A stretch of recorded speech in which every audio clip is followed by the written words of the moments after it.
Alhamdulillah. Assalamualaikum warahmatullahi. Firmanullah Ta'ala ba'da a'udzu billahi as-sami'il 'alim minasy syaithanir rajim min hamzihi wa nafthihi wa nafsihi. Bismillahirrahmanirrahim. Alif Lam Mim. Zalikal kitabu la raiba fihi hudan lil muttaqin alladzina yu'minuna bil ghaibi wa yuqimuna as-salata wa mimma razaqnahum yunfiqun. والذين يؤمنون بما أنزل إليك وما أنزل من قبلك وبالآخرة هم يوقنون أولئك على هدى من ربهم وأولئك هم المفلحون. Allah Subhanahu wa Ta'ala berfirman,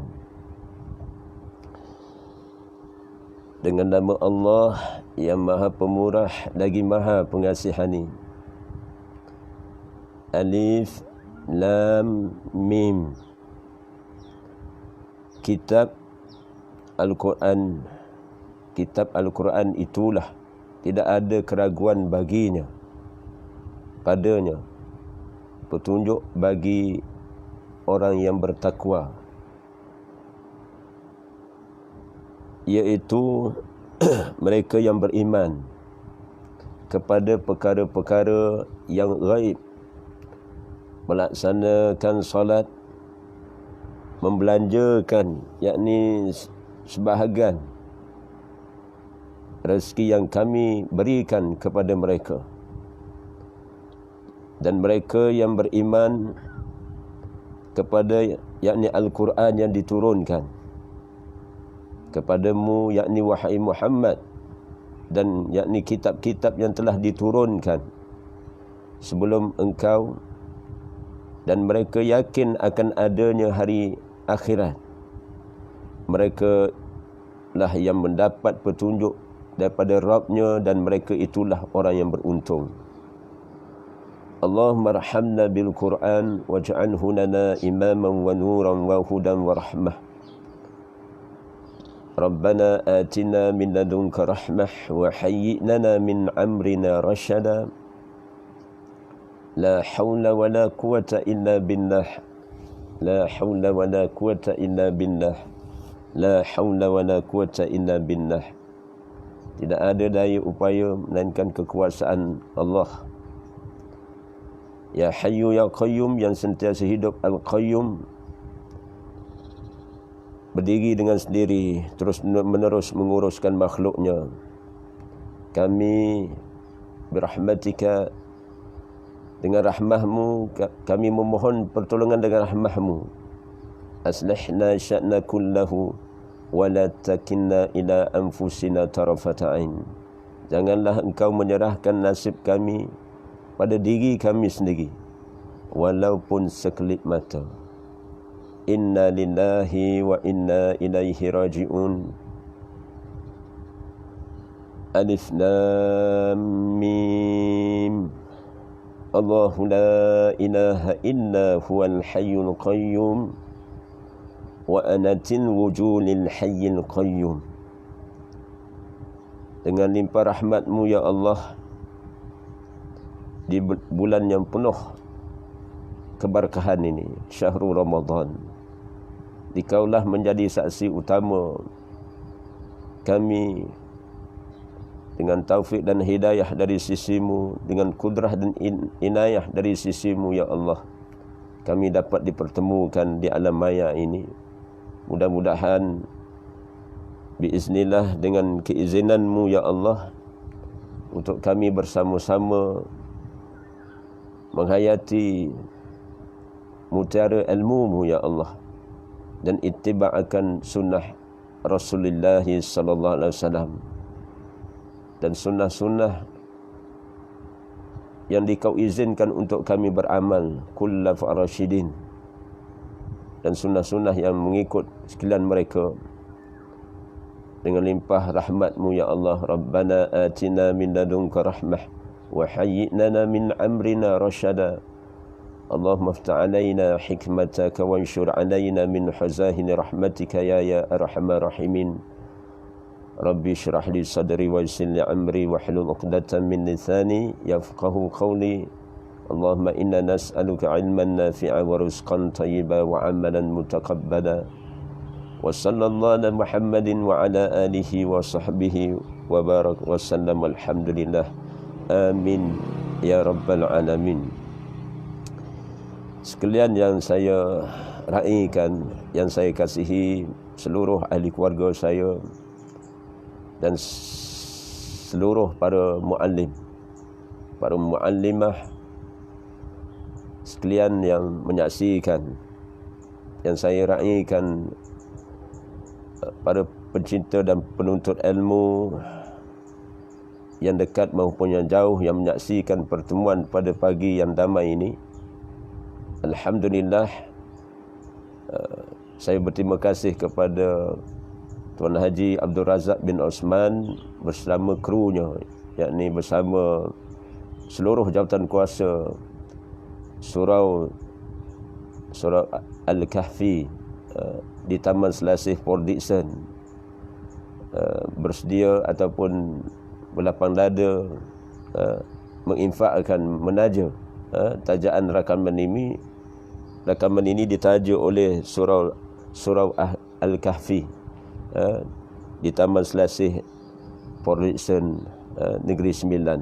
Alhamdulillah, dengan wasilah niat dan amal-amal kebajikan yang kita usaha lakukan, dengan rahmat daripada Allah Subhanahu Wa Taala, keberkahan di bulan penuh Syahrul Ramadan ini, insya-Allah kalau tak banyak pun insya-Allah sedikit pada pagi ini untuk kita berkongsi manfaat daripada ilmu Allah Subhanahu Wa Taala yang datangnya daripada kalamnya. Dan kita akan lihat bagaimana syarah dalam isi kitab Ihfazillah yahfazka, jagalah Allah niscaya Allah akan jaga kamu, dalam topik ataupun bab yang menyatakan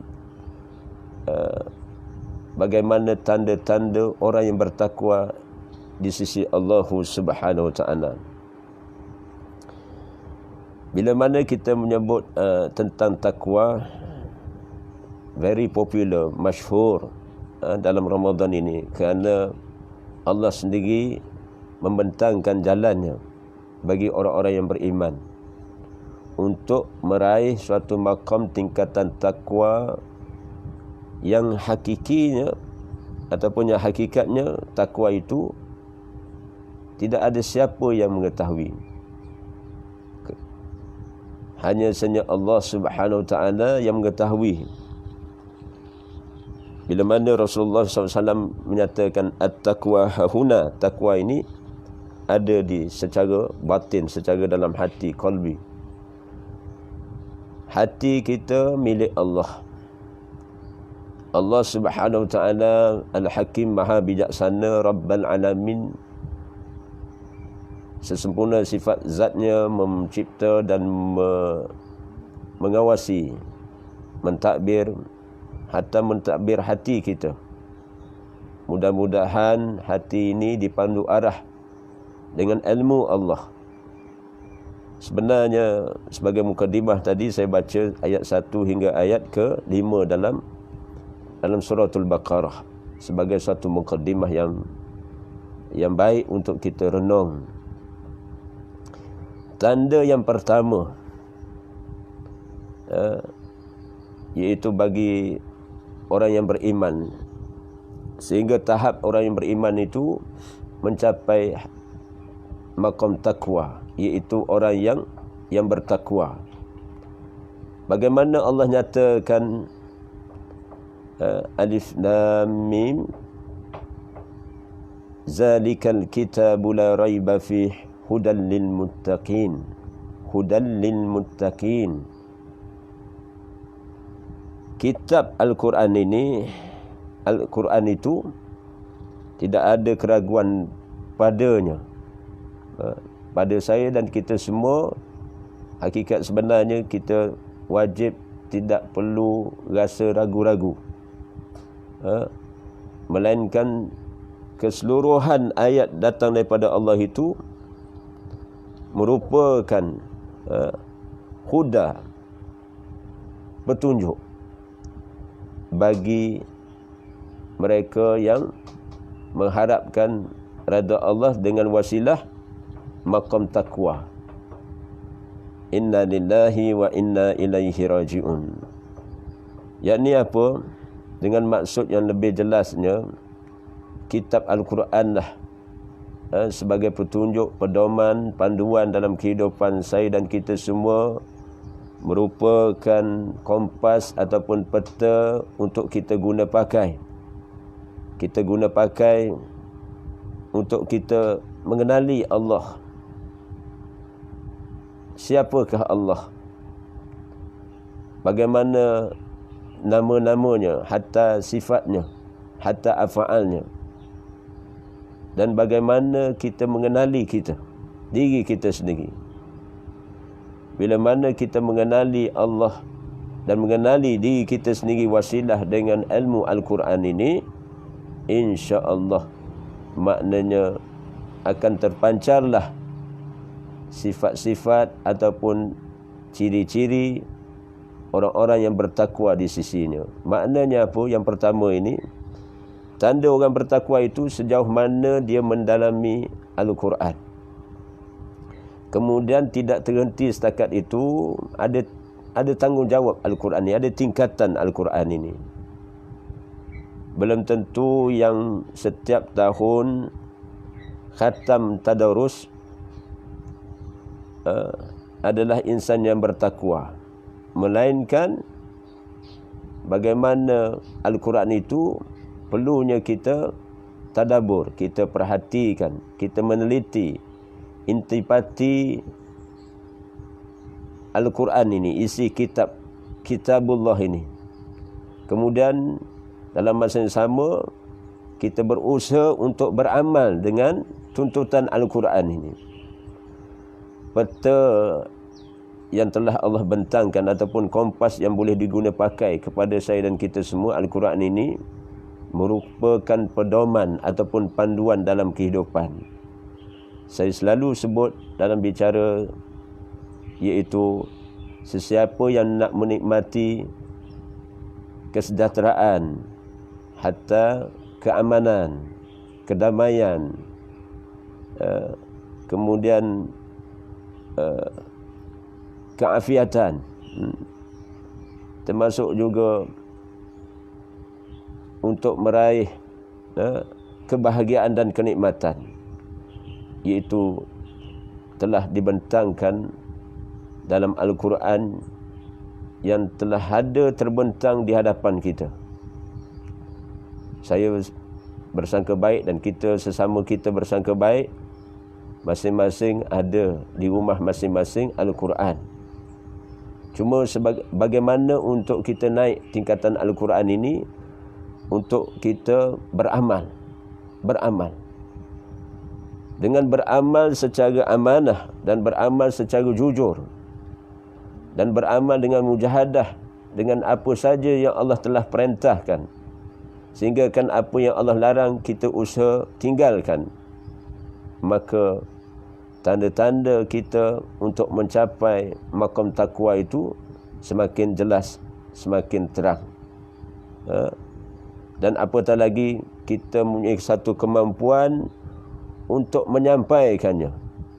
Sebagai satu tabligh, tanggungjawab agama ini apabila bagaimana Rasulullah SAW apabila turunnya wahyu yang pertama, Iqra bismi rabbikal ladzi khalaq, tidak lama kemudian, beberapa hari kemudian selepas pada itu turun beberapa ayat dalam suratul Muddatsir.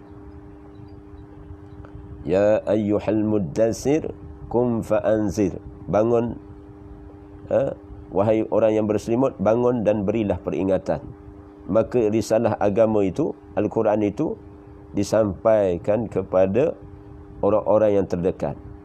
Maka sesiapa yang mencapai makam iaitu dia belajar, dia mempelajari Al-Quran, dia mempelajari agama ini, kemudian dia beramal dan dalam masa yang sama dia menyampaikan seruan ilahi ini, insya-Allah maka menepati dengan suatu hadis Nabi SAW, mafhum hadis Nabi SAW, iaitu sebaik-baik di kalangan kalian kamu, iaitu orang yang belajar Al-Quran kemudian mengajarkannya.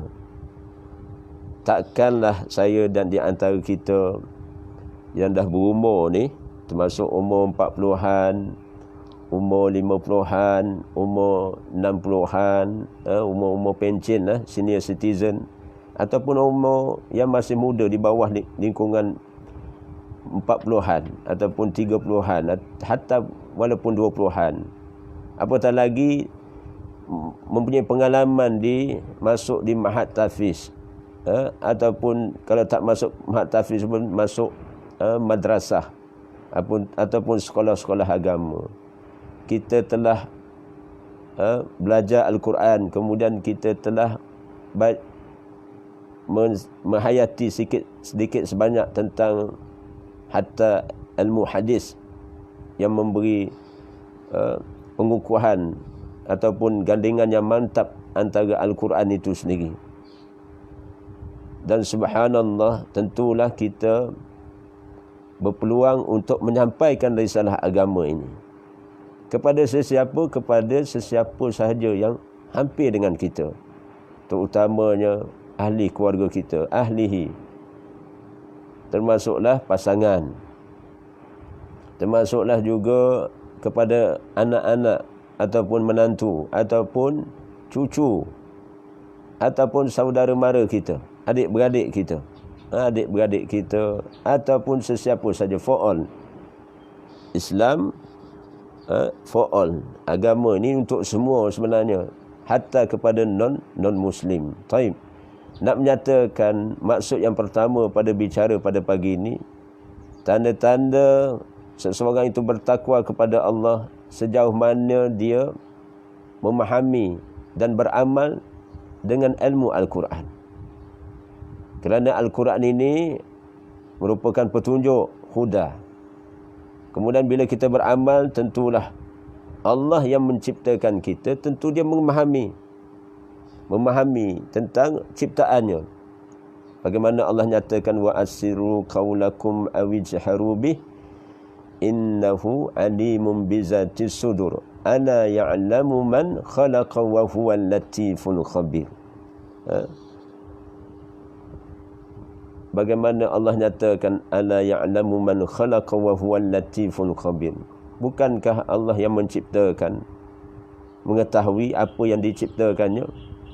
Jadi tentulah Allah ni bijaksana menciptakan kita, bukan sekadar menciptakan kita daripada belum ada kepada ada. Sukacita saya mengulang kembali ayat Allah dalam suratul Mulk.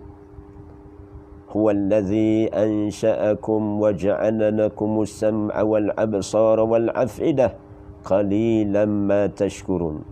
Dia yang menciptakan kamu, menciptakan saya dan sekalian kita. Menciptakan insan, manusia ini diciptakan daripada belum ada kepada ada, kemudian dijadikan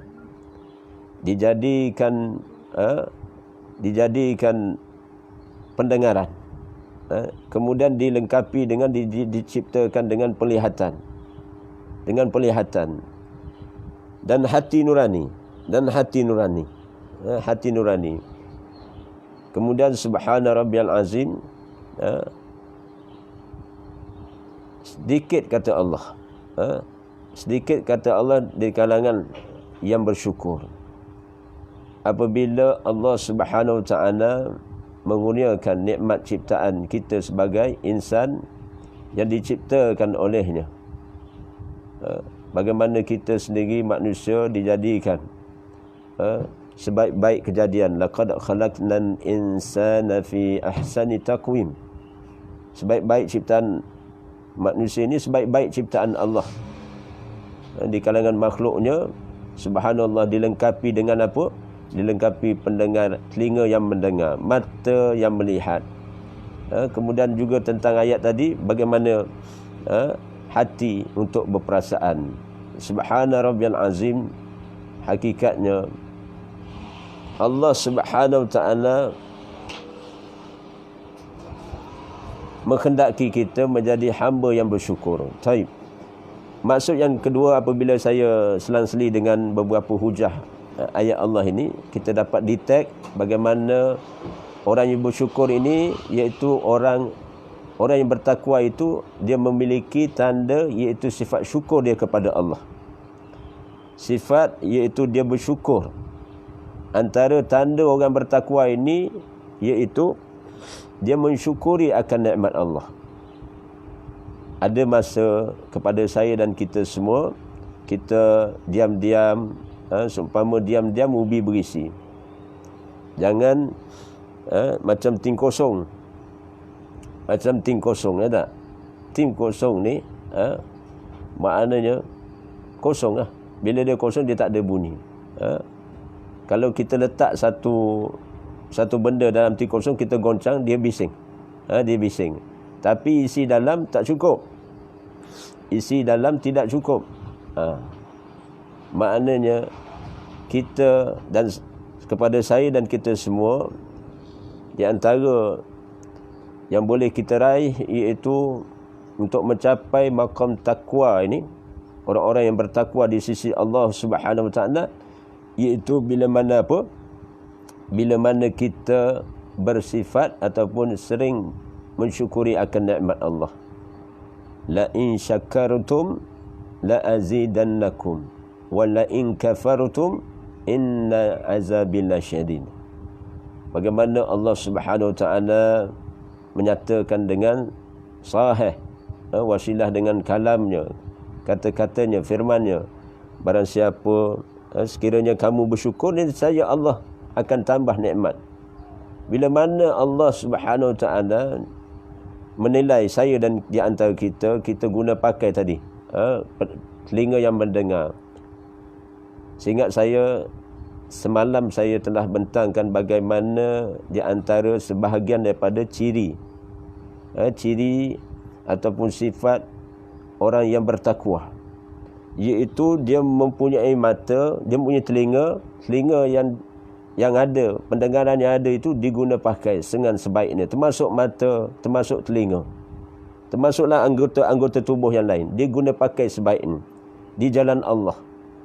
Di jalan Allah, yakni apabila Allah kurniakan nikmat telinga, dia mendengar ayat-ayat Al-Quran, dia suka mendengar. Ini di antara cabang sifat orang bertakwa. Dia sekiranya dia tidak membaca Al-Quran, tapi dia berminat untuk mendengar. Termasuklah mendengar bicara-bicara agama seumpama yang kita usah lakukan di tempoh ini. Di tempoh ini maknanya ada sesok di antara kita, dan kebanyakan kita mungkin insya-Allah suka mendengar dan menyaksikan. Mata ini kita guna pakai untuk melihat penciptaan Allah yang begitu agung, termasuk di langit, termasuk di bumi ini. Maka dengan panca indera ini sebagai satu wasilah sebenarnya mendekatkan diri saya dan kita semua kepada Allah Subhanahu wa taala. Bila tengok langit, bila tengok bumi, bila tengok matahari, bila tengok bulan, bila tengok pada malam hari galaksi, maknanya di cakrawala sana, setakat mana yang Allah izin untuk kita lihat, mendongak ke atas, ataupun kita melihat pandangan guna pakai mata ini untuk melihat ciptaan Allah di bumi ini. Wa fil ardi ayatul lil mukminin, dan di bumi ini ada tanda-tanda kekuasaan Allah bagi orang yang yakin. Subhanallah. Ulang sebut, selalu saya ingatkan kepada penuntut ilmu dan kepada diri saya sendiri, betapa alam ini sebagai satu sumber rezeki kita, untuk kita mengingati dia, hasil daripada mujahadah kita, sedikit sebanyak kita bersungguh mengingati dia, maka kita semakin dekat dengan Allah. Maka orang yang dekat dengan Allah ini orangnya bertakwa, bertakwa kepada Allah. Disebut sebelum ini telah saya sebut di beberapa tempat bagaimana nukilan kata-kata seorang yang alim, Al-Alamah Al-Syahid Ramadan Al-Buti menyatakan, siapakah kekasih Allah itu? Siapakah kekasih Allah itu? Iaitu seseorang apabila dia melihat segala yang diciptakan ini, langit dan bumi, dia lihat matahari, dia lihat lihat bulan, dia lihat perubahan siang dan malam, pertukaran siang dan malam, hatta dia lihat, dia merasai cuaca pada hari ini di Pollution ini waktu hampir tengah hari ini makin rasa bahang dengan qadar apalah yang ada pada tengah hari ini, hampir kepada tengah hari ini. Tapi adanya pada waktu pagi tadi, maknanya waktu syuruk, waktu duha, kemudian naik pada waktu asyams wasyamsi wa duhaha. Kemudian kita akan insya-Allah sekiranya ada rezeki kita akan sampai pada sesi petang. Subhana rabbiyal azim, bila dia melihat hatta suasana, hatta dia merasai cuaca dan sebagainya, ataupun peristiwa-peristiwa yang berlaku di alam dunia yang fana ini, kemudian dia memahami tentang hakikat ada perkara-perkara ghaib seumpama dan telah dibentangkan dalam ayat yang ketiga tadi. Allah nyatakan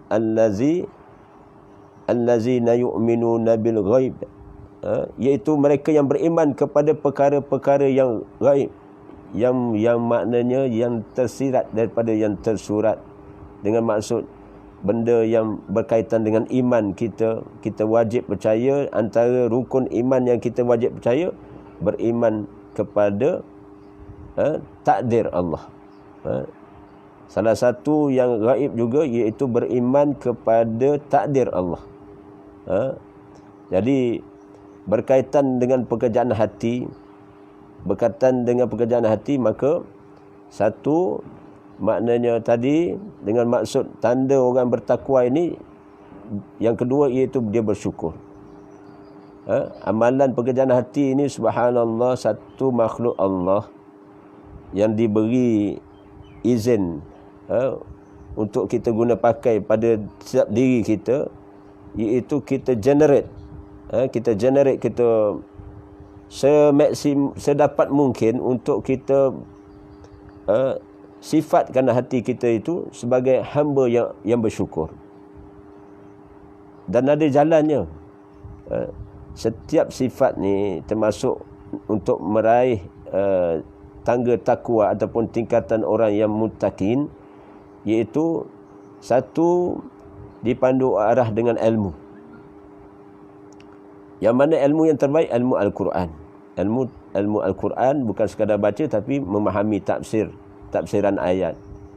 Dan bila mana kita memahami tafsiran ayat ataupun kita mendengar syarah daripada seorang muallim yang memahami tafsiran ayat, sebenar itulah bagaimana peluang yang cerah kepada kita menuruti. Kita taklid berdasarkan suruhan ataupun yang disebut peta ataupun kompas kehidupan yang sebenarnya, insya-Allah akan capailah tahap sebagai suatu yang disebut la'allakum tattaqun, agar kita mencapai satu maqam tingkatan, iaitu menjadi hamba yang bertakwa. Takwa di mana?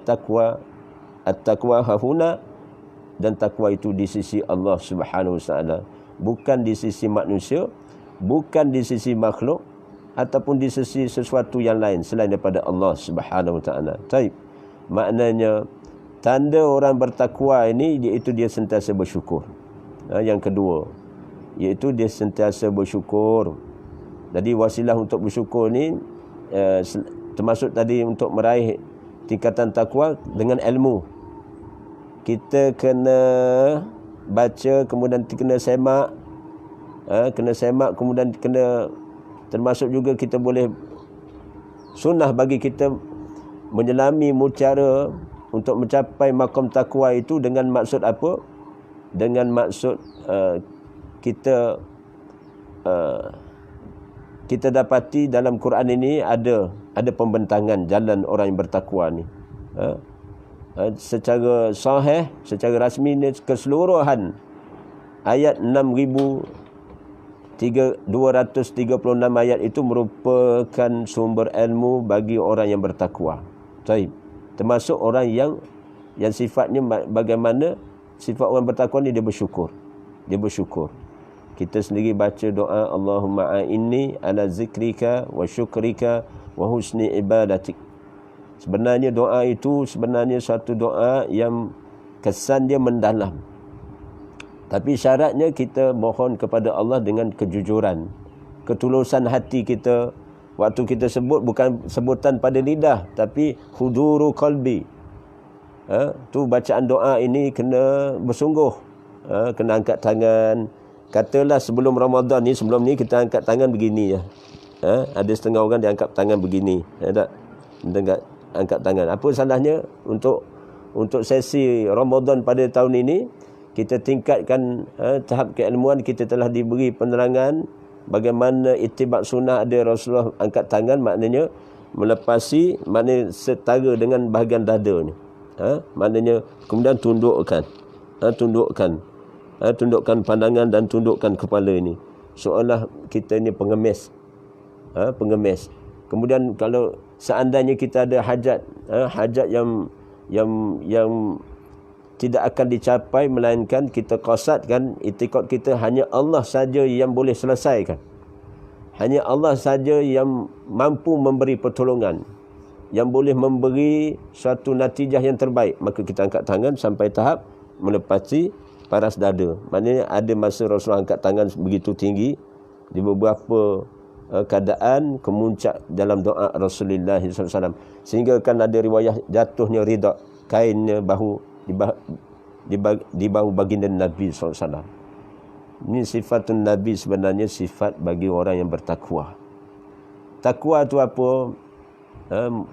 Yang kita faham secara umumnya, secara ilmunya, takwa ini menuruti segala apa yang Allah perintahkan dan meninggalkan sedaya upaya yang apa yang Allah larang.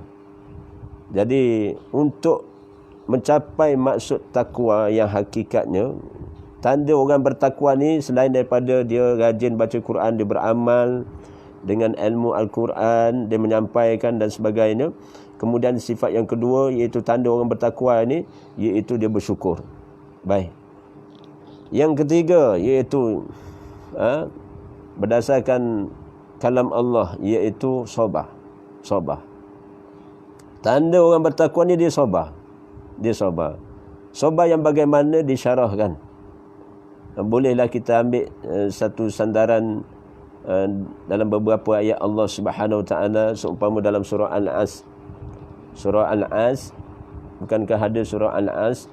Wal as innal insana lafi khusr illa allazina amanu wa amilus salihat wa tawasaw bil haqqi wa tawasaw bis sabr. Demi masa, bila kita ambil demi masa saja, kita akan dapat pengajaran dah. Kita akan dapat pengajaran dah. Tapi saya habiskan dulu secara harfiah ayat. Demi masa, sesungguhnya manusia itu dalam kerugian, melainkan orang yang beriman dan beramal soleh, yang berpesan-pesan dengan watawasaw bil haq, yang berpesan-pesan dengan kebenaran dan saling menasihati dengan kesabaran. Subhana rabbil azim. Bagaimana kalam Allah berbicara dengan kita. Tu pentingnya bila kita baca kalam Allah ni, sebenarnya paling tidak pun kita rasa Allah ni ambil perhatian apa yang kita baca, dan dia dekat dengan kita. Siapa yang dah tadarus kemudian rajin membaca Al-Quran, dia akan mendapat satu kenikmatan yang dia boleh jadi rajin baca ni, jadi seronok baca ni, kerana seolah ada interaksi. Dia maknanya give and take, two way. Give and take. Kita bagi, Allah beri.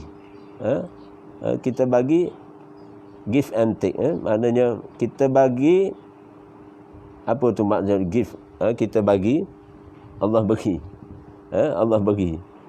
Subhana rabbiyal azim, maknanya bila kita baca Al-Quran seumpama walaupun Al-As itu sebenarnya di antara sifat tanda orang bertakwa ini, dia memenuhi masa. Masa lapang. Masa sebenarnya bernilai tinggi. Sungguh ni bukan bergurau, tapi masa ni sebenarnya bernilai tinggi. Dia lebih bernilai daripada emas 916, biasa saya ambil contoh ni. Emas 919 ataupun permata belian sekalipun, dia lebih. Walaupun 5-10 minit, 5 ke 10 minit, apatah lagi 1 jam ataupun 45 minit, 45 minit, 1 hours. Orang yang bijaksana iaitu bagaimana dia menggunakan masa. Tarbiyah Ramadan Al-Mubarak ini, subhanallah, iaitu tarbiyah, kesan daripada tarbiyah. Kita lihat tentatif penjagaan masa kita. Bila waktu sahur tadi, kita tengok jam di dinding ataupun di tangan ataupun di handphone, kita akan berhati-hati untuk tidak melewati sehingga membatasi masa habis. Maknanya waktu tamatnya sahur, habisnya sahur, azan berkumandang. Maka kita jaga masa. Bukan main lagi kita jaga masa. Ketika bersahur dan berbuka. Majoriti lah saya cakap rasmi, pasal kita pun secara umumnya faham apabila diberi pencerahan dengan ilmu hadis, kemudian kita ittiba' sunnah, kita mengikuti sunnah. Di antara sunnah yang aulawiyat kita lakukan iaitu melewatkan bersahur dan mempercepatkan berbuka. Waktu itu pantas tanpa kecuali, termasuk yang bercakap, termasuk yang mendengar, inna lillahi wa inna ilaihi raji'un. Semua tertib. Allahu Akbar, Allahu Akbar, menepati masa. Dan sebahagian muslimin, Masya Allah, sebahagian muslimin yang berilmu, yang beriman, mereka tertib menunaikan solat. Solat. Nanti kita akan dapat maksud bagaimana di antara tanda orang bertakwa itu berkaitan dengan solat juga. Berkaitan dengan solat. Cuma saya nak halusi sedikit tentang bagaimana yang dimaksudkan kena sabar. Tentang masa ni. Tanda orang bertakwa itu dia gunakan masa sebaiknya. Dia tidak membazir masa. Wali'iyadzubillah. Mudah-mudahan ya Allah, Kau kuatkanlah hati bagi kami ya Allah, untuk pakaikan masa ini agar gerakkan seluruh panca indera kami ini untuk manfaat akhirat kami, dunia dan segala kesudahannya ya Allah. Agar kami diberi ilham dari sisi-Mu ya Allah, mensyukuri akan nikmat yang telah Kau gunakan kepada kami dan kepada ibu dan bapa kami, agar kami melakukan amal-amal soleh yang Kau redai. Masukkanlah kami dalam golongan hamba-Mu yang salihin. Itu suatu doa. Suatu doa diterjemah dalam bahasa Melayu ni. Ada masa kita berdoa dalam bahasa Melayu mungkin terkesan pada setengah orang. Mungkin maknanya kita boleh meluahkan perasaan kita. Bila kita berbahasa dengan bahasa dialek kita, bahasa maknanya nasab, maknanya kita orang Melayu, ada masa kita berdoa. Kita tahu juga bahasa Arab tu, tapi ada masa kita berdoa dengan bahasa Melayu, supaya maknanya hati kita, apa yang kita nak sebut tu terluah. Terluah. Subhana rabbiyal azim. Apa yang saya nak maksudkan, tanda orang bertakwa itu dia menggunakan masa. Lihat sebelum ini sebahagian di antara kita, wallahu alam, saya sangka baik dan kepada kita semua alhamdulillah, sebahagian besar orang berilmu dia akan ambil masa beberapa minit di waktu fajar. Di waktu fajar itu beberapa minit, di waktu fajar itu, apatah lagi ketika telah kedengaran azan berkumandang. Selepas itu kita akan melakukan solat sunnah. Sunnah apa? Sunnah qabliyah. Dia panggil solat sunat fajar.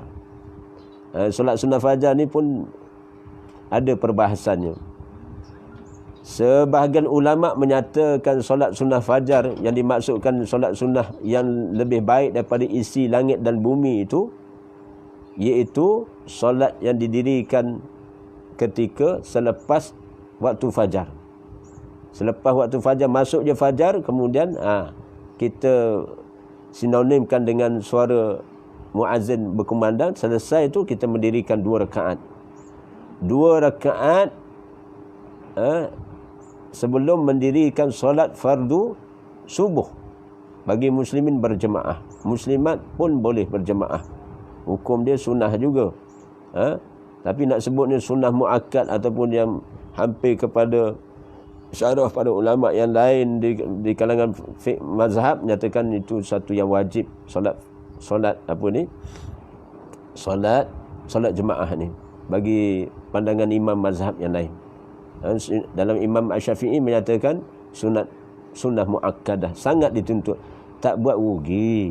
Sebenarnya tak buat rugi besar. Tak buat walaupun terlepas solat subuh berjemaah ataupun solat terlepasnya kita terleka ataupun terlalai ataupun tak mendapat untuk berada di saf jemaah seumpama di waktu zuhur, asar dan sebagainya lah, 5 waktu itu. Jadi sebenarnya rugi. Kalau tahulah amalan solat jemaah tu, kita akan lihat nanti bagaimana maqam orang bertakwa, penghayatan tentang mereka memelihara semayang itu, solat itu dinyatakan wallazina hum ala salatihim yuhafizun, dan orang yang sentiasa memelihara solatnya. Maka ada syarah ulama bagaimana mereka yang sifatnya begitu, itu juga tanda mereka bertakwa kepada Allah Subhanahu Wa Taala. Dalam surah Al-Mu'minun ayat yang ayat dalam surah Al-Ma'rij, Al-Ma'rij pun ada, termasuk surah Al-Mu'minun pun ada berkaitan dengan tuntutan sunnah itu. Baik, apa yang saya nak maksudkan, lebih bernilai solat 2 rakaat itu, lebih bernilai daripada langit dan bumi. Begitu juga ada pandangan ulama juga menyatakan solat fajar itu, solat sunnah fajar itu, iaitu diambang fajar sebelum azan subuh tu. Tapi sebahagian ulama menyatakan lebih rajih ni pandangan selepas azan subuh itu. Wallahu alam, boleh check and balance balik, tapi yang penting kita buat. Apa salahnya kita buat sebelum azan zuhur, sebelum azan subuh, kemudian lepas azan subuh kita buat. Dan mereka yang melakukan solat sebelum azan subuh berkumandang, maka mereka ini termasuk mereka-mereka yang menghidupkan di akhir malam.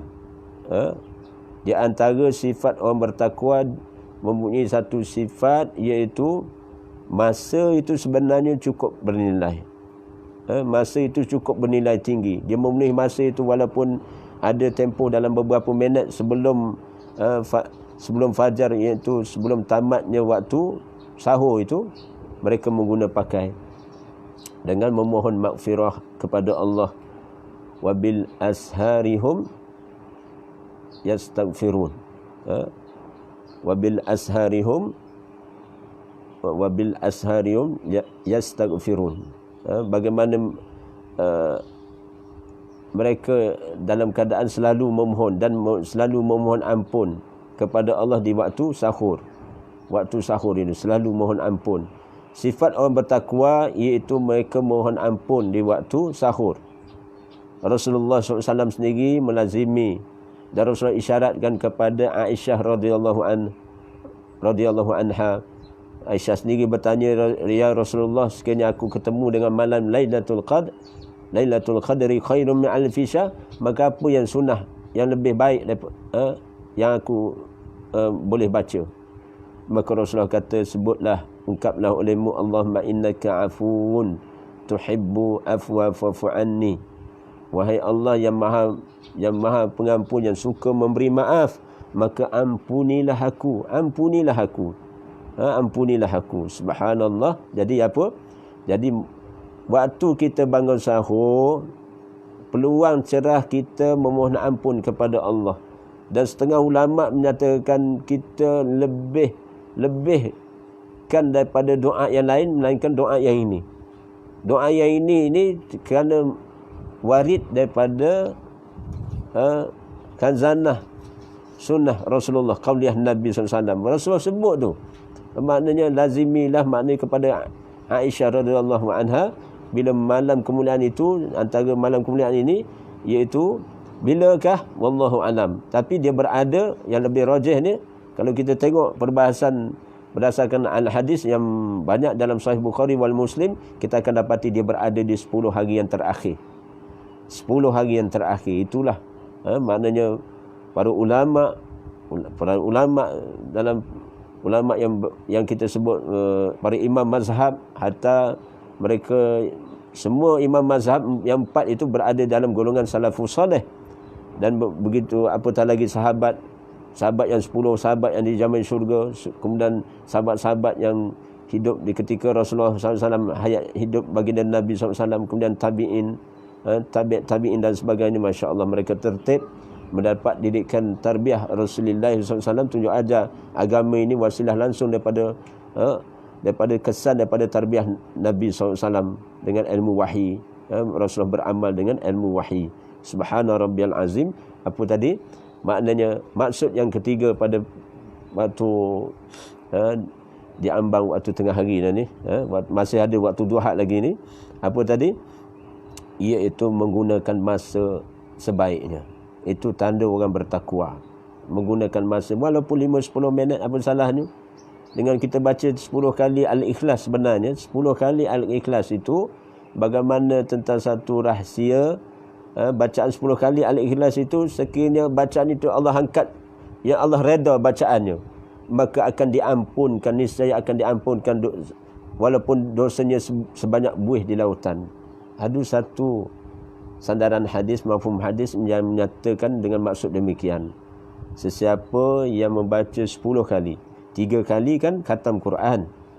Ini sahih, maknanya sahih berdasarkan maknanya yang Sayyidina Ali radhiyallahu an sendiri merekodkan bila Rasulullah syiarkan, meminta sahabat, bacalah olehmu, kalian bacalah Al-Quran, pakat baca Al-Quran. Maka sahabat-sahabat lain baca. Tiba-tiba pada giliran pada diri Sayyidina Ali karamallahu wajhah, hanya membaca dengan bilangan 3 kali surah Al-Ikhlas. Maka Rasulullah tanya, apakah kamu wahai Ali telah membaca Al-Quran? Naam dah. Finish, clear.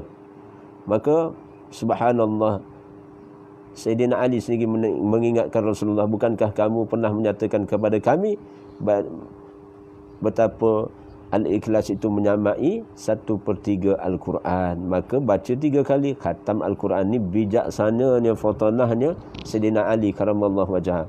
Sungguh beruntung. Pakej ransangan pada kali ini ataupun sebelum ini pun dah dengar pernyataan saya, bila masuk Ramadan sepatutnya kita ambil peluang. Setiap waktu solat tu kita baca 3 kali.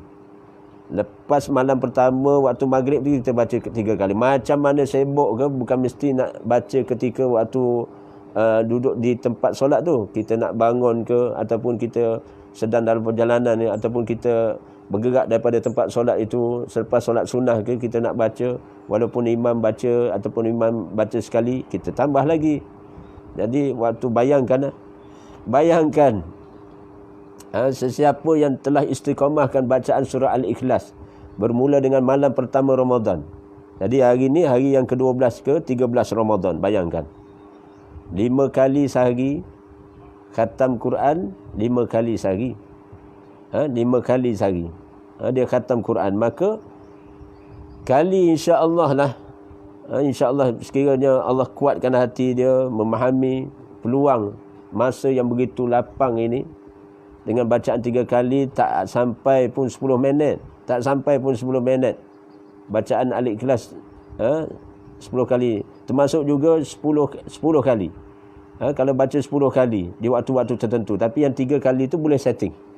Lepas solat boleh setting, baca 3 kali, 5 kali, maknanya 5 kali 30 hari, 150 kali. Subhana rabbiyal azim. Ilmu Al-Quran, bila kita sering membaca, akan rasa kemanisan dalam beribadah. Apatah lagi yang boleh rajin tu pasal apa tu? Pasal apa tahu tu? Hakikat betapa surah Al-Ikhlas itu sebenarnya dia membebaskan kita daripada syirik kepada Allah. Itu satu. Dua, maknanya dia mengikhlaskan amal ibadah. Bila kita bebaskan kita daripada syirik kepada Allah, maknanya automatiknya gia itu berada pada keikhlasan beribadah. Tauhid kepada Allah, kenal Allah tu siapa, kita tu siapa. Dan dalam masa sama, hikmah daripada surah Al-Ikhlas itulah kita bergantung harap, kita bertambah dekat dengan Allah. Bila ulang sebut 3 kali, apatah lagi ulang tadi 10 kali. Masa yang bernilai tinggi ini, Allah Rabbi tahu-tahu dah 1/3 Ramadan telah meninggalkan kita. Ni kita hampir kepada nak pertengahan Ramadan, nisfu Ramadan ya. Mungkin dah 2 hari lagi, 2 ke 3 hari lagi. Bukan mungkinlah, sahih. Kita sekiranya Allah adakan tentukan qadar rezeki, umur kita panjang, kemudian Allah jamin, minta Allah jamin rezeki kita. Allahumma aini ala zikrika wa syukrika wa husni ibadatik wa husni ibadatik itu subhanallah, tanda hamba yang bertakwa. Ini poin yang keempat. Selain daripada tadi memanfaatkan masa demi masa tadi, orang bertakwa tanda dia memanfaatkan masa sebaik ini. Kemudian apa? Wa husni ibadatik itu dia memperbaguskan. Kita minta kepada Allah, insya-Allah Allah boleh beri kepada sesiapa saja yang berhajat. Ni kehebatan, keagungan, kerahmatan, kemurahan Allah Subhanahu Wa Taala. Kita mengadu kepada manusia sekali boleh, 2 kali mungkin boleh, 3 kali belum tentu.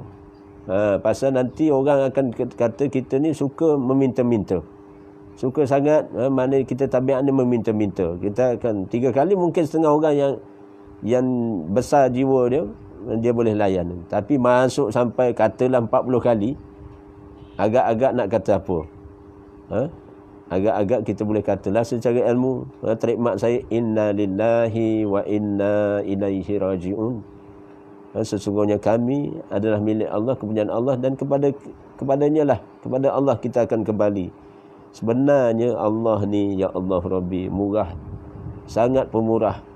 Rasulullah ittiba' dengan kemurahan Allah itu dalam Ramadan seumpama dermawannya Nabi SAW. Sifat pemurah Nabi SAW lebih deras daripada bayu yang bertiup. Maknanya lebih deras, lebih laju, pantas Rasulullah SAW. Fi'li akhlak Nabi SAW. Jadi apa tadi? Subhanallah. Iaitu di antara tanda orang yang bertakwa ini, dia ada sifat, iaitu ciri-ciri dia nak supaya dia ni lebih baik daripada sebelumnya. Hari ini lebih baik daripada semalam. Esok lebih baik daripada hari ini. Esok. Yesterday maknanya semalam. Jadi hari ini, today, lebih baik. Lebih baik lah. Besok maknanya lebih baik daripada hari ini. Inna lillahi wa inna ilaihi raji'un. Maknanya apa? Kita kena, bila kita faham secara ilmu, apa yang saya nak maksudkan dalam pertengahan bicara tadi, sebenarnya nak boleh mengubah sifat, sikap ataupun perangai dan sebagainya, kita secara ilmu kita cari. Kalau kita malas, kita cari. Kalau kita khusyuk, katalah gini, kalau kita tak khusyuk solat, maka kita pergi carilah. Pergi cari, maknanya pergi cari kitab ataupun buku yang mensyarahkan, yang membahaskan tentang rahsia khusyuk dalam solat. Ataupun kita memiliki satu sifat yang tak baik, maknanya tak sabar, maknanya malas, ataupun macam-macam lah. Sifat yang tak baik ini, sifat-sifat yang kadang-kadang kita bertenang, kita boleh fikir dengan baik, tapi bila kita tak bertenang, kita telajak, kita pemarah, ataupun kita kurang bersyukur, ataupun kita tidak qanaah, dan sebagainya lah, tak rajin dan sebagainya, maka kita carilah kitab-kitab yang menjurus supaya kita dengan ilmu kita mengikuti bagaimana satu amal perbuatan itu apabila didahului dengan ilmu, kemudian kita beramal dengan ilmu itu menyelesaikan urusan-urusan ataupun hal-hal yang berkaitan yang kita kurang. Kata tadi kita kurang khusyuk, maka kita cari. Kita baca buku, kitab ataupun yang berkaitan dengan khusyuk, maka kita boleh menyelesaikan masalah yang berbangkit itu. Begitu jugalah hal-hal rumah tangga, hal-hal dalam batin kita, masalah hati ni, ya Allahu Rabbi ya mukallibal qulub sabit qulubana ala dinika wa ala ta'atik. Di antara doa yang maksur daripada qauliah Nabi SAW yang membolak-balikkan hati. Membolak-balikkan hati, tetapkanlah hati kami, hatiku di atas jalan agamamu, jalan mentaatimu. Minta Allah yang tetapkan qanitin ini. Minta Allah tetapkan. InsyaAllah bila kita kerap minta, doa itu boleh dibaca ketika sujud ataupun dikala nak diambang nak beri salam. Ya mukallibal qulub sabit qulubana ala dinika wa ala ta'atik. Ataupun di waktu selepas solat kita boleh baca doa itu. InsyaAllah dengan kita hadirkan hati dengan kesungguhan kita berdoa. Ni apa tadi, di antara tanda orang yang bertakwa ni dia sering membaca doa. Kerana mana hujahnya? Kerana Rasulullah SAW kita dapati daripada bermulanya Rasulullah jaga sampai ke nak tidur balik, banyak riwayah susun atur bagaimana ada kala Rasulullah baca doa ini, ada kala Rasulullah baca doa ini, ada kala Rasulullah baca bacaan ini, ada kalanya waktu-waktu tertentu Rasulullah baca surah-surah ni. Jadi sebenarnya siapa yang sering berdoa, maka dia di antaranya tanda dia ada memiliki sifat takut kepada Allah. Dan sifat takut kepada Allah ini, subhanallah, itu definisi Sayyidina Ali bin Abi Talib.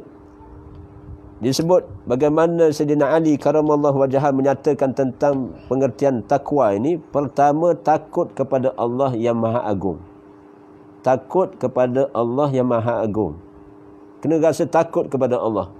Apatah lagi dalam solat. Dalam solat ni, iaitu istilah al-khawf.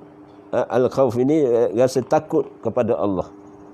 Kena ada sifat itu dalam solat. Termasuk juga di luar solat. Orang yang bertakwa apabila dia menghayati solat dia dalam keadaan dia khusyuk solat sehingga dia memiliki satu sifat di hati dia, itu rasa takut kepada Allah di dalam solat. Kemudian dia akan terbawa di luar solat. Al-khawf itu iaitu takut kepada Allah. Itulah di antara tanda orang yang bertakwa. Yang kedua tadi disebut dia Sayyidina Ali, maknanya apa yang dinyatakan Sayyidina Ali karamallahu wajhah ni macam saya sebut tadi. Yang pertama tadi iaitu mengamalkan Al-Quran. Tanda seseorang itu bertakwa itu apabila dia membaca, dia mentadabbur, dia beramal dengan Al-Quran itu. Itu tanda orang bertakwa. Kemudian di antara yang jelas dalam kata-kata hikmah Sayyidina Ali ini iaitu redha dengan pemberian yang sedikit, yakni sifat qanaah. Okey. Kita boleh tambah. Yang kelima, tanda seseorang itu takut kepada Allah, iaitu orang itu bertakwa. Tanda orang itu bertakwa apabila apa? Dia qanaah. Dia bersyukur, dia redha. Dia bersyukur dengan pemberian yang sedikit itu. Dia bersyukur. Apa yang Allah bagi, dia alhamdulillah. Apa yang Allah timpakan kepada dia, dia pun alhamdulillah. Kan berdasarkan al-hadis qauliah Nabi SAW, ajib bagi orang mukmin apabila diberi nikmat dia bersyukur. Apabila ditimpa musibah pun dia bersabar dan dia mengungkapkan kalimah hamdalah. Kerana boleh jadi Allah boleh timpakan musibah yang lebih berat lagi, tapi Allah qadarkan macam itulah, qadar yang kita mampu tanggung. La yukallifullahu nafsan illa wus'aha. Tidak berat Allah tidak membebani seseorang itu melainkan apa qadar yang dia mampu tanggung. Subhana rabbiyal azim, nak menyatakan apa? Sifat ataupun tanda orang bertakwa itu dia redha dengan pemberian yang sedikit. Kita dapat hadiah, kita terima. Kita terimalah seadanya. Seorang suami ataupun pasangan dia kadang-kadang ada bagi hadiah dan sebagainya, kita terima seadanya. Itu nak melatih jiwa saya dan kita semua untuk ittiba' akhlak Rasulullah sallallahu alaihi wasallam ataupun akhlak maknanya sahabat-sahabat Nabi sallallahu alaihi wasallam. Yang sebenarnya semua itu menjurus kepada apa yang Allah kendaki kita berakhlak, seumpama akhlak Al-Quran. Kana khuluqul Quran, bahawasanya akhlak Rasulullah adalah Al-Quran. Menterjemah, mentafsirkan Al-Quran itu. Kemudian di antara yang seterusnya, tanda orang bertakwa iaitu dia menyiapkan amalan untuk hari kematian. Iaitu sifatnya, tanda dia menyiapkan amalan untuk hari kematian. Berdasarkan al-hadis, bagaimana Subhana rabbiyal azim, Allahumma salli ala Muhammad wa ala alihi wa sahbihi wa barik wa sallam. Nak disebut apa tentang orang yang bijaksana. Orang yang bijaksana iaitu orang yang dia menyediakan bekalan untuk hari kemudian, iaitu hari selepas mati. Jadi kita sendiri sebenarnya untuk memperoleh rasa takwa tu, di antara ni ada jalan, ada cara dia. Salah satu caranya apa? Kita mengingati kematian. Ingat kematian. Kematian boleh datang pada bila-bila masa saja, macam kipas ni. Kipas yang berhampiran dengan kita, yang berada di atas kita, ataupun perkakas elektrik yang kita guna pakai, ada di sekitar kita, dia boleh black out ataupun dia boleh terpadam, bukan? Boleh terpadam bila-bila masa. Every time. Jadi everything boleh lose control.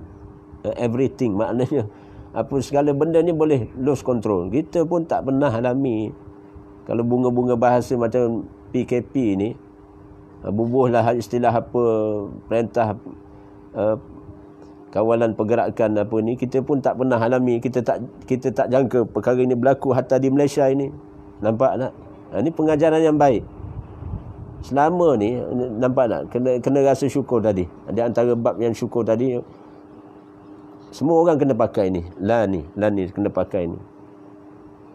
Yang selama ni Allah bentangkan mana pernafasan kita tanpa kawalan, maknanya kita bebas kan? Bebas bergerak mana-mana tanpa pakai mask ni, pakai tompeng muka, tompeng mulut ni, tompeng hidung ni dan sebagainya lah. Subhanallah, tiba-tiba Allah hadkan maknanya selama ni kita boleh bernafas elok, tiba-tiba dihadkan. Walaupun kita belum dijangkiti oleh coronavirus, tapi kita dihadkan. Cuba fikir, kalau sebenarnya di antara tanda orang tu bertakwa, dia guna jalan berfikir dia. Ini poin yang seterusnya. Dia seorang yang berfikir secara bijaksana, termasuk dia berfikir tentang maut dia, ajal dia. Sehingga kan Rasulullah SAW pernah mengisyaratkan kepada sahabat Nabi, sahabat baginda Nabi SAW, maukah aku tunjukkan satu amal boleh meleburkan kelazatan dunia ini, boleh melenyapkan kelazatan dunia yang sementara ini. Bukan suruh tinggal dunia, tapi nak menyatakan kita kena letak pada qadar yang seadanya, sepatutnya, wasatiyah, sederhana, kena pada tempatnya. Subhanallah, dengan maksud apa? Iaitu Allah dan Rasul saja yang mengetahui, maka Rasulullah isyaratkan iaitu apa? Rasulullah isyaratkan ingatilah kematian, kerana hal itulah yang boleh meleburkan kelazatan dunia. Ramai orang sebelum ini, ramai majoriti orang yang ada kegairahan syahwat tentang dunia yang sementara ni, sehingga saya sebut secara gambang di sini, dalam keadaan mereka gairah buat kerja, sama ada secara persendirian ataupun dalam menjawat jawatan dalam kaki tangan kerajaan ataupun dalam swasta dan sebagainya. Kadang-kadang sibuk, busy man, busy sana, busy sini buat kerja. Akhirnya kadang-kadang sebahagiannya meninggalkan solat 5 waktu. Telah berlaku. Dan masih ada sedang berlaku pun. Walaupun dihadkan pergerakan ini, masih berlaku.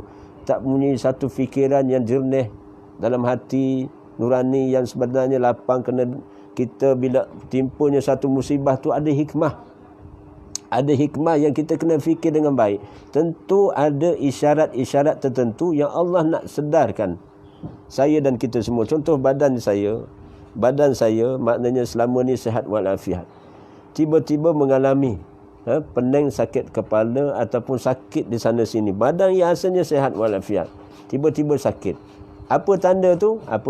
Maknanya ada sesuatu yang dijangkiti pada tubuh badan kita.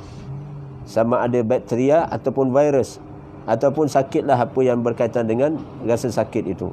Maknanya nampak beza. Bila sesuatu yang menimpa pada tubuh badan kita, sebenarnya itu isyarat apa? Allah nak kita fikir. Contohlah, kita tengok rupa paras kita di cermin selama ni,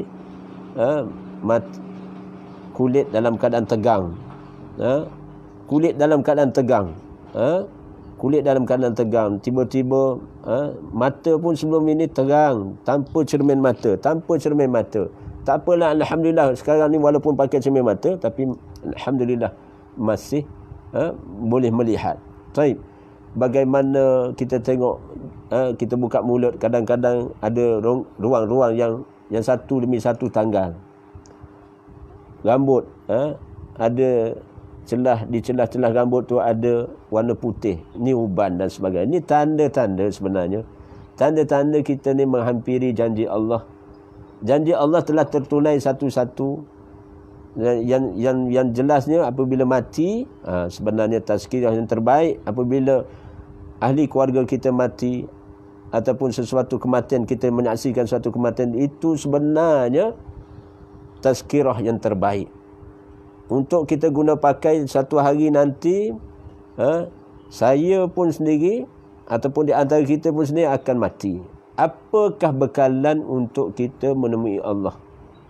Aset yang kita ada sekarang ni, wallahu alam, inna lillahi wa inna ilaihi rajiun. Maknanya tanda orang bertakwa itu apa?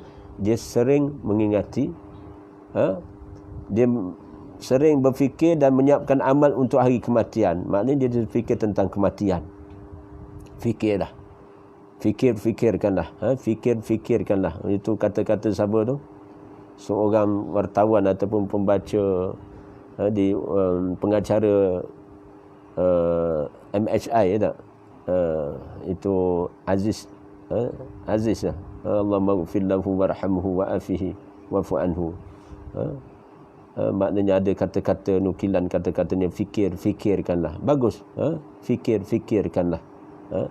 Jadi tempoh ini saya buka soalan lah. Oleh kerana tajaan daripada surau Taman Selasih, surau Al-Kahfi. Sekiranya ada di antara penonton pada waktu ini ingin bertanya sikit sebanyak hasil perbicaraan kita, saya bersama antum semua pada waktu di Amman tengah hari ini, maka saya boleh buka soalan. Sila time apa yang nak ditanya ataupun apa-apa saja, wallahu alam, dalam tempoh yang terhad ini. Jadi subhana rabbiyal azim. Sambil-sambil tu saya lajak ke depan sikit lagi dalam 10 minit, tapi boleh tanya. Boleh tanya sekiranya mungkin ada persoalan dan sebagainya. Bagus juga mana bicara ini ada two way, maknanya dua hala. Boleh tanya yang berkaitan dengan apa yang telah disampaikan ataupun apa-apa saja yang berkaitan. Sebenarnya cabang takwa ni dia luas cabang takwa ni. Tak cukup dengan satu siri kuliah saja, dia luas untuk kita memahami bagaimana sifat orang bertakwa ini. Jadi sambil-sambil tu saya cuba ke depan sikit untuk baki dalam minit-minit yang terakhir ni, dan boleh tanya boleh type untuk pertanyaan. Taib. Bagaimana seterusnya orang yang bertakwa ini, iaitu disebut dalam surah Al-Ma'arij dalam ayat yang ke-34, termasuk juga dalam surah Al-Mu'minun pun sama juga. Bagaimana Allah nyatakan wallazina hum ala salatihim yuhafizun, dan orang-orang yang sentiasa memelihara solatnya. Memelihara solat ni. Memelihara solat ini termasuk sesiapa yang memelihara solat tepat pada waktunya, berjemaah, khusyuk dan patuh kepadanya, kepada Allah, maka Allah akan melindunginya tatkala orang lain disia-siakan Allah. Tatkala orang lain disia-siakan Allah. Bukankah ada firman Allah menyatakan inna salat tanha 'anil fahsya'i wal munkar. Inna salata tanha 'anil fahsya'i wal munkar. Sesungguhnya solat itu mencegah daripada amal-amal perbuatan yang keji dan mungkar. Sebenarnya solat yang bagaimana? Solat yang khusyuk. Wallazina hum fi salatihim khashi'un. Qad aflahal mu'minun allazina hum fi salatihim khashi'un. Sesungguhnya beruntunglah bagi orang yang beriman, orang-orang yang melakukan solat dalam keadaan khusyuk. Solat mereka dalam keadaan khusyuk. Subhanallah, itu yang mencapai tahap mencegah diri seseorang itu daripada melakukan maksiat ataupun perkara yang berkaitan dengan keji dan mungkar. Jadi sifat bagaimana tanda orang bertakwa ini, subhanallah, disebut bagaimana tatkala Umar bin Al-Khattab radhiyallahu an menghadapi sakarat. Ini berkaitan dengan ketika musibah yang berlaku kepada Umar ibn Al-Khattab ketika di saat akhir kewafatan Sayyidina Umar Al-Khattab, kerana kena tusukan, kedua belah matanya bergenang air mata. Kedua belah matanya bergenang air mata. Dan dia berkata, Allah, Allah. Di dalam solat tidak ada keuntungan dalam Islam bagi orang yang meninggalkan. Di dalam solat tidak ada keuntungan dalam Islam bagi orang yang meninggalkan solat. Malik bin Anas radhiyallahu an menyatakan dalam kitabnya Al-Muwatta. Kitab Al-Muwatta ini satu kitab bagaimana subhanallah, kitab Imam An-Nawawi menukilkan bagaimana Malik bin Anas radhiyallahu an menyatakan bagaimana dalam Islam ni tidak ada keuntungan kalau seorang itu Islam apabila dia meninggalkan solat. Meninggalkan solat apatah lagi. Jadi sebenarnya tentang menjaga kerukunan solat ini termasuk juga iaitu melaksanakan solat tepat pada waktunya. Kemudian yang seterusnya melaksanakan solat secara berjemaah, dan yang seterusnya melaksanakan solat dengan penuh khusyuk dan penuh tawaduk. Dan bagaimana itulah kesempurnaan memelihara solat. Jadi itu juga tanda orang yang bertakwa kepada Allah Subhanahu Wa Taala. Jadi ada soalan. Jadi 5 minit yang terakhir ni sekiranya ada soalan sebagai satu boleh sekiranya ada berkaitan soalan dan sebagainya, maka ataupun nak saya sebut apa-apa yang sesuai, boleh saya sebut di sini sebagai selingan ataupun iklan yang berkaitan dengan amalan ataupun perkongsian ilmu, boleh saya tolong sampaikan di sini. Jadi mudah-mudahan pada diri saya dan kita semua, kita muafakat akhirat lah. Muafakat akhirat maknanya bila kita berada di fasa pertengahan Ramadan ini, apatah lagi kita akan insya-Allah, mudah-mudahan Allah panjangkan usia saya dan sebagainya, kita semua berada pada hari yang menjadi pilihan Allah, iaitu Lailatul Qadri khairum min alfi syahr. Maka kita boleh bermunajat, berdoa kepada Allah, Allah ketemukan kita dengan malam kemuliaan itu, agar kita memanfaatkan masa 10 hari yang terakhir sebagaimana Rasulullah SAW maknanya mujahadah dalam beramal 10 hari yang terakhir itu. Itu bab ada sesinya saya akan bincang pada berkaitan dengan amalan 10 hari yang terakhir itu. Namun demikian, waktu yang ada ni sebenarnya perbarilah iman kepada Allah, dengan perbanyakkan la ilaha illallah. Antara ucapan rasmi yang saya dan kita semua ambil peluang lah ketika Ramadan ini, kerana Rasulullah SAW mengisyaratkan iaitu lazimilah kalian dengan empat perkara. Yang pertama, perbanyakkan la ilaha illallah dalam Ramadan ini. Dalam Ramadan ini, pakej ransangan Ramadan, agar Ramadan ini menjadi Ramadan yang lebih baik daripada tahun-tahun yang sebelumnya. Yang kemudiannya iaitu memohon maghfirah, keampunan daripada Allah. Malam sungguh apabila seorang hamba di kalangan hamba Allah, apabila datang Ramadan sehingga berlalu Ramadan, dia tidak memperolehi keampunan dan tidak memperolehi rahmat daripada sisi Allah. Ini malang sungguh. Maknanya serugi-rugi manusia, sehingga maknanya dia malang sungguh. Sedangkan Allah letak kita, Allah beradakan kita dalam Ramadan ini, termasuk diri saya dan kita semua. Subhana rabbiyal azim, maknanya lazimi iaitu ungkapan maghfirah kepada Allah dalam Ramadan ini. Dan dua yang terakhir dinyatakan bagaimana ucapan, permintaan, munajat yang kita kena lazimi dalam Ramadan, setelah Rasulullah sendiri mengisyaratkan demikian dalam al-hadis, dalam mafhum hadis, mafhum baginda Nabi SAW, sabda Nabi SAW, iaitu minta Allah pelihara saya dan kita semua daripada azab api neraka. Allahumma ajirni minan nar. Jangan masa solat je baca, luar solat pun, jangan masa selepas solat je baca, luar solat pun kita minta Allahumma ajirni minan nar, Allahumma ajirna minan nar. Jamak sekali, ada sekali-sekali kita sebut Allahumma ajirni minan nar. Ada masa kita sebut Allahumma ajirna minan nar. Jangan tinggal ahli keluarga kita. Pasal apa? Bayangkan, saya nak sudahkan dulu ucapan yang rasmi, 4 ucapan yang rasmi itu, iaitu jauh minta daripada neraka, minta perlindungan Allah dijauhkan daripada neraka, termasuk juga yang keempat, iaitu kita minta Allah masukkan kita dalam kategori ahli syurga Allah, minta syurga Allah. Dan sekiranya kamu nak mintalah syurga Firdaus. Malu tak? Dengan saya pun malu, tapi mintalah dengan ihsan rahmat Allah. Bila kita minta, Allah akan ilhamkanlah.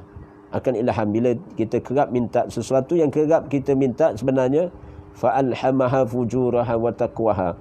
Allah akan menjuruskan seseorang itu bila Allah mendengar rintihan ataupun munajat ataupun luahan rasa seorang yang bercita-cita. Bukan angan-angan, tapi dia bercita-cita untuk menjadi ahli syurga Allah. Maka sebut dalam Ramadan ini, minta dimasukkan sebagai ahli syurga Allah Subhanahu wa ta'ala. Inna lillahi wa inna ilaihi raji'un. Nak menyatakan apa tadi? Saya nak mengandaikan penghujung ini ibarat kita duduk di satu rumah sebegini. Rumah batu ke, rumah separa batu, separa kayu ke. Tiba-tiba dalam kita mendiami rumah ini, kita ada pasangan. Ada suami, ada isteri, ada anak, kemudian mungkin ada menantu, kemudian ada cucu. Dan subhana rabbiyal azim, bagaimana inna lillahi wa inna ilaihi raji'un. Nak sebutnya subhanallah, bagaimana dalam satu rumah tiba-tiba berlakulah apa yang berlaku, kita tak duga boleh berlaku dalam rumah ni, kerana nyalaan api yang sedikit tiba-tiba membesar, kemudian seumpama berlaku lintah pintas, ataupun kebakaran sesuatu di dapur dan sebagainya, sehingga terbakarnya sikit-sikit membakar sudut rumah dan sebagainya. Waktu itu apa yang tindakan kita sebenarnya? Waktu itu tindakan kita bagaimana? Apakah kita nak menyelamatkan diri kita sendiri? Kalau tanya diri saya dan di antara kita, bagaimana tindakan kita, tindakan refleks kita? Bagaimana tindakan kita untuk menyelamatkan? Ada orang dia lari, dia bawa diri dia tak terfikir, dia terkejut, dia panik, dia lari. Ada orang dia selamatkan apa? Dia akan sedarkan pasangan dia, ataupun dia akan gerak anak, ataupun dia selamatkan cucu. Yang dah keluar pun kadang-kadang terlampau sayangkan orang yang disayangi, dia akan apa? Dia akan masuk balik untuk mengambil apa saja yang dia sayangi. Itu yang berlaku ketika kebakaran di satu buah rumah. Ini perumpamaan. Subhanallah, begitulah tentang hal-hal akhirat ini. Sebenarnya dalam keluarga saya dan kita semua, kita sebagai pemimpin utama, ar-rijal, pemimpin bagi kaum lelaki, kaum perempuan. Ar-rijal qawamun 'alan nisa, maknanya pemimpin bagi wanita. Kita kedua keluarga ataupun pencari nafkah utama, ataupun kita pasangan, ataupun seorang ibu, ataupun seorang ayah, ataupun adik-beradik, tentulah maknanya kita kena menghayati satu secara gaib perkara ini berlaku. Maknanya tuntutan kita untuk selamatkan diri kita dan ahli keluarga kita ini. Ku anfusakum wa ahlikum nara, jagalah diri kamu dan ahli keluarga kamu daripada bakaran azab api neraka Allah wal-iyazubillah. Maknanya pastikan anak, pastikan ahli keluarga kita, pasangan ke ataupun anak ke, menantu ke, cucu dan sebagainya, tertib solat. Kita kena didik dan sebagainya, ingatkan dan sebagainya. Kemudian tentang tanggungjawab agama juga, sampai kita berakhlak. Akhlak mengikut akhlak Quran dan Sunnah.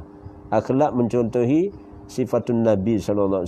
Kena didik juga diri saya dan kita semua. Ramadan ini tarbiyahnya iaitu memperelokkan, maknanya memperindahkan akhlak-akhlak yang selama ni di luar Ramadan kita terdedah dengan nafsu syahwah, dengan pengaruh-pengaruh yang menghantui, musuh kepada manusia itu sendiri, syaitaniyah, ataupun qarin, ataupun madiyah, ataupun maknanya apa saja yang menghantui dan sebagainya. Sebenarnya Ramadan ini bulan tarbiyah untuk kita berakhlak dengan akhlak yang mahmudah.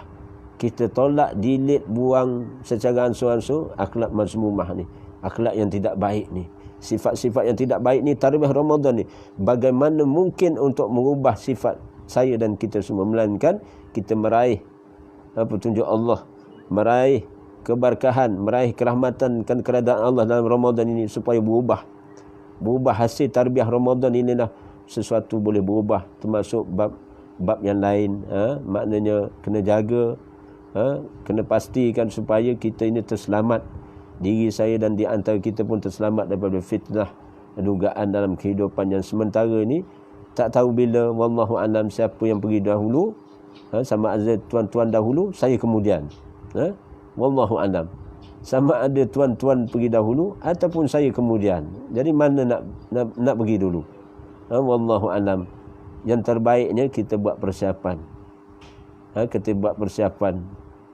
Agar kita bila buat persiapan untuk bekalan akhirat, maknanya kita bijaksana dan kita mencontohi bagaimana Rasulullah SAW mendidik para ahli keluarganya dan sahabat-sahabat dengan didikan yang terbaik, qudwah hasanah yang terbaik. Jadi cukuplah setakat ini pada waktu ini dan saya ucapkan jazakumullahu khairan jazak pada semua yang beri perhatian sehingga waktu tengah hari ini. Bukan senang untuk berbicara, melainkan kita kena berkorban sedikit, maknanya tenaga kita, muafakat akhirat.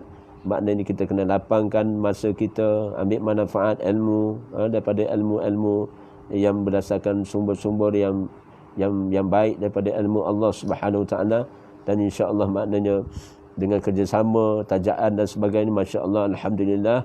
Jadi terima kasih atas perhatian semua. Maka terpakailah saya redha dengan apa sebagaimana kita redha dalam ucapan. Adakah di antara kalian ada sebut tak pada pagi tadi, raditu billahi rabba? Cuba ikut ujung-ujung ini. Raditu billahi rabba wa bil islami dina wa bi muhammadin nabiyyan wa rasula. Raditu billahi rabba wa bil islami dina wa bi muhammadin nabiyyan wa rasula. Raditu billahi rabba, aku redha Allah sebagai Rabbku, wa bil islami dina, dan Islam sebagai agamaku, wa bi muhammadin nabiyyan wa rasula, dan Muhammad sebagai nabi dan rasulku. Jadi mudah-mudahan insya-Allah, maknanya betapa hikmahnya kalimah-kalimah seumpama itu diulang sebut 3 kali, akan tercampaknya, Allah akan campakkan kemanisan iman dalam dada kita dan sebagainya. Waktu pagi kita ucapkan kalimah itu, Jadi ada beberapa lafaz warid daripada kauliah Nabi SAW yang kita boleh istiqamahkan. Boleh istiqamahkan. Jadi insya-Allah cukuplah sekadar ini. Terima kasih atas perhatian semua dan terima kasih atas penajaan rakaman yang ditajuk oleh surah Al-Kahfi di Taman Selasih Production ini. InsyaAllah kita ketemu insyaAllah pada besok untuk sesi satu masjid di Masjid Kampung Pahia di Production ini, di Negeri Sembilan ini, menajuk untuk rakaman pada besoknya. InsyaAllah saya akan bentangkan beberapa amalan yang berkaitan dengan amalan yang berkaitan dengan pengisian Ramadan, ihya Ramadan ini. Wallahu a'lam. Apa yang baik itu tentulah daripada Allah Subhanahu Wa Taala. Yang kurang kemas itu, kurang dari segi kefahaman dan sebagainya itu kelemahan saya untuk berkongsi ilmu. Namun kita semua diuji Allah Subhanahu Wa Taala. Yang penting mana dalam bicara tadi tentu ada sikit sebanyak setting balik, cuba semak balik apa yang perlu, yang terbaik. Maknanya di antara sifat orang bertakwa ini, dia selalu menginsafi diri dia. Dia mengkoreksi diri dia, dia muhasabah diri dia. Itu ciri-ciri ataupun tanda orang bertakwa kepada Allah Subhanahu Wa Taala. Dia kerap, dia merenung nasib diri dia sendiri. Di antara tanda itulah sebenarnya dia bertakut kepada Allah Subhanahu Wa Taala. Wallahu a'lam. Wabillahi taufiq wal hidayah. Wassalamualaikum warahmatullahi barakallahu fikum. Wallahu a'lam. Allahumma salli ala Muhammad wa ala alihi wa sahbihi wa barik wa sallim. Walhamdulillah. Kita berdoa sikit dengan wasilah di pertengahan waktu dini hari ini. Ni di waktu diambang bahang api neraka Allah. Maknanya ada satu kenyataan rasmi Allah. Rasulullah SAW menyatakan waktu itu panas yang begitu bahang. Rasul mengisyarat ini di antara bahang keluar daripada sumber neraka Allah. Itu isyarat yang Rasul sebut. Maknanya neraka Allah ni telah wujud sekarang ni. Syurga Allah pun telah wujud sekarang ni. Jadi kita Allah wujudkan atas dunia ni untuk memastikan kita dibebaskan. Kemerdekaan yang sebenar adalah kemerdekaan kita dalam Ramadan ini. Itu kembali kepada fitrah, kemenangan yang hakiki kita melayakkan diri kita insya-Allah sebagai ahli syurga Allah, dan kita dijauhkan, dipelihara daripada azab api neraka Allah. Ya Arhamar Rahimin, Ya Rabbal Alamin. Allahumma arhamna bil Quran waj'alhu lana imaman wa nuran wa hudan wa rahmah. Allahumma zakkirna minhu ma nusina, minhu ma nasina, wa 'allimna minhu ma jahilna, warzuqna tilawatahu ana al-layli wa atrafan nahar, waj'alhu lana hujjatan ya Rabbal Alamin. Allahumma inna nas'aluka ilman nafi'a wa rizqan tayyiba wa amalan mutaqabbala. Wahai Allah yang menyaksikan, yang mendengar, yang mengetahui hakikat tentang diri kami, ya Allah, kami berlindung denganmu ya Allah daripada kemungkaran akhlak, dan daripada kemungkaran amal, dan daripada kemungkaran hawa nafsu dan penyakit yang berbahaya, ya Allah. Ya Allah, sesungguhnya Engkaulah menurunkan musibah sakit. Engkaulah yang menyembuhkan, yang tidak meninggalkan rasa sakit dan kesan di kalangan kami, ya Allah. Maka kami tidak berhajat menolak qada-Mu, namun kami memohon lemah lembut-Mu atasnya, ya Allah. Inna lillahi wa inna ilaihi raji'un. Ya Allah, janganlah Engkau mengira kami salah andainya kami terlupa ataupun tersalah. Janganlah Engkau bebankan kami dengan bebanan seperti mana orang-orang yang terdahulu daripada kami. Janganlah Engkau pikulkan apa-apa yang tidak terdaya kami memikulnya. Maafkanlah kesalahan kami, ampunilah kami, rahmatilah kami, ya Allah. Sesungguhnya Engkaulah pelindung bagi kami terhadap orang-orang yang kafir, orang-orang yang engkar, ya Allah. Ya Arhamar Rahimin, Ya Rabbal Alamin, ya Allah. Ya Allah, jadikanlah baki ihya Ramadan yang kami bakal jalani dengan takdir dan ilmu-Mu, ya Allah, sebagai suatu amalan yang benar-benar memberi manfaat kami di dunia maupun apatah lagi di akhirat nanti, ya Allah. Untuk kami memohon, ya Allah, kami ya Allah memohon maghfirah-Mu, ya Allah, memohon kerahmatan dan keberkahan dari sisi-Mu di bulan yang penuh barakah ini, ya Allah. Begitu malunya kami, ya Allah, pada diri kami sendiri, ya Allah. Tidak cukup bagi kami untuk menilai, mensyukuri akan nikmat yang begitu banyak yang Dikau bentangkan kepada kami, ya Allah. Ya Allah, malunya kami pada diri kami sendiri, ya Allah. Allahumma ghfir lana, subhanallah walhamdulillah wa la ilaha illallah wallahu akbar wa la hawla wa la quwata illa billah. Allahumma ghfir lana, wahai Allah ampunilah kami. Allah marhamna, wahai Allah rahmatilah kami. Allah marzuqna, wahai Allah rezekikan kami. Allah marzuqna taubatan nasuha qabla al-maut. Wahai Allah rezekikan kami taubat nasuha sebelum datangnya ajal, ya Allah. Tubna ila Allah wa raja'na ila Allah wa nadinna ila Allah. Kami bertaubat padamu, ya Allah.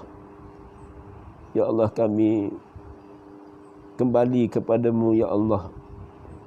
Kami menyesali atas apa dosa yang telah kami lakukan, ya Allah. Ya Ghafurur Rahim, ya Arhamar Rahimin. Allahumma innaka afuwun tuhibbul afwa fa'fu anna. Sesungguhnya kami pendosa, ya Allah. Betapa degil dan kerasnya hati kami, ya Allah, untuk menilai ayat-ayat-Mu, berpaling kepada perintah-Mu, ya Allah. Tidak bersungguh dan bermalas dalam beribadah kepada-Mu, ya Allah. Maka, ya Allah, dengan rahmat-Mu dan ihsan-Mu, ya Allah, kami juga mohon jua, ya Allah. Sesungguhnya kami mengetahui Engkau-lah yang maha pengampun lagi maha pengasihani, ya Allah, pada hamba-hamba-Mu, ya Allah. Ilhamkanlah kami, ya Allah. Allahumma a'inna ala zikrika wa syukrika wa husni ibadatik. Ya Allah, ya Rahman, ya Rahim, ya Rabbal Alamin, ya Allah. Allahumma hasibna hisaban yasira. Allahumma hasibna hisaban yasira. Allahumma hasibna hisaban yasira. Ya Allah, hisablah kami hisab yang mudah, yang ringan, ya Allah. Dengan kerahmatan, keberkahan dari sisi-Mu, keredaan-Mu, ya Allah. Angkatlah tingkatan amal kami pada dalam golongan orang-orang yang berilmu, beriman, beramal soleh dan bertakwa di sisi-Mu, ya Allah. Beribadah dengan tulus ikhlas kerana-Mu, menghadapkan redha-Mu, ya Allah. Rabbana atina min ladunka rahmah wa hayyi lana min amrina rasyada. Ampunilah kami, ya Allah. Ampunilah kedua ibu dan bapa kami, ya Allah. Rahmatilah mereka sebagaimana mereka mengasihani kami semenjak kami masih kecil, ya Allah. Ampunilah dosa kaum muslimin, muslimat, mukminin dan mukminat, ya Allah. Apatah lagi pada pasangan kami, ahli keluarga kami, ya Allah, anak-anak kami, ya Allah. Di kalangan menantu kami maupun di kalangan cucu kami, ya Allah. Di kalangan saudara mara kami, ya Allah. Kakak, abang, adik, beradik kami, ya Allah. Saudara mara kami, ya Allah, yang memerlukan hikmat, sokongan, taufik dan hidayah dari sisi-Mu dan kepada sesiapa sahaja, ya Allah. Kami harapkan, ya Allah, berikanlah sekalian kami, ya Allah, taufik dan hidayah, syifa wa rahmah dari sisi-Mu, ya Allah. Ya Allah, bagi mereka yang berjuang, yang melakukan hikmat sokongan untuk mencegah penularan coronavirus ini, ya Allah, berikanlah kekuatan pada mereka, ya Allah. Berikanlah ketabahan, kesabaran dan keberkahan dalam amal ibadah mereka, ya Allah. Ampunilah kami sekalian, ya Allah, dan mereka, ya Allah. Ya Arhamar Rahimin, ya Rabbal Alamin, ya Allah. Akhirnya, ya Allah, ya Rahman, ya Rahim, Rabbana atina min ladunka rahmah wa hayyi lana min amrina rasyada. Ya Arhamar Rahimin, ya Allah, jadikanlah kami penghuni-penghuni syurga-Mu, ya Allah. Maka jauhkanlah kami daripada azab api neraka-Mu, ya Allah. Allahumma ajirna minan nar. Allahumma a'inna ala zikrika wa syukrika wa husni ibadatik. Rabbana hablana min azwajina wa zurriyatina qurrata a'yun waj'alna lil muttaqina imama. Ampunilah dosa kaum muslimin muslimat, mukminin dan mukminat sama ada masih hidup atau yang telah meninggal dunia di mana jua mereka berada, ya Allah. Rabbana atina fid dunya hasanah wa fil akhirati hasanatan wa qina azaban nar. Rabbana taqabbal minna du'ana innaka antas samiul alim wa tub alaina innaka antat tawwabur rahim. Ya Allah, rezekikan kami ketemu dengan malam kemuliaan Lailatul Qadar, agar kami dikau ilhamkan, agar kami diberi taufik dan hidayah, diberi kekuatan iman, kekuatan amal di malam kemuliaan itu ya Allah. Dengan kerahmatan dan sisimu ya Allah, angkatkanlah martabat kami sebagai hamba yang Engkau redha ya Allah, hamba yang bersyukur dan dalam keredaanmu ya Allah. Rabbana taqabbal minna du'a, Rabbana atina fid dunya hasanah wa fil akhirati hasanatan wa qina azabannar. Wa sallallahu ala Muhammadin wa ala alihi wa sahbihi wa barak wa sallam. Walhamdulillahi rabbil alamin. Amin ya rabbal alamin. Wallahu alam. Amin ya rabbal alamin.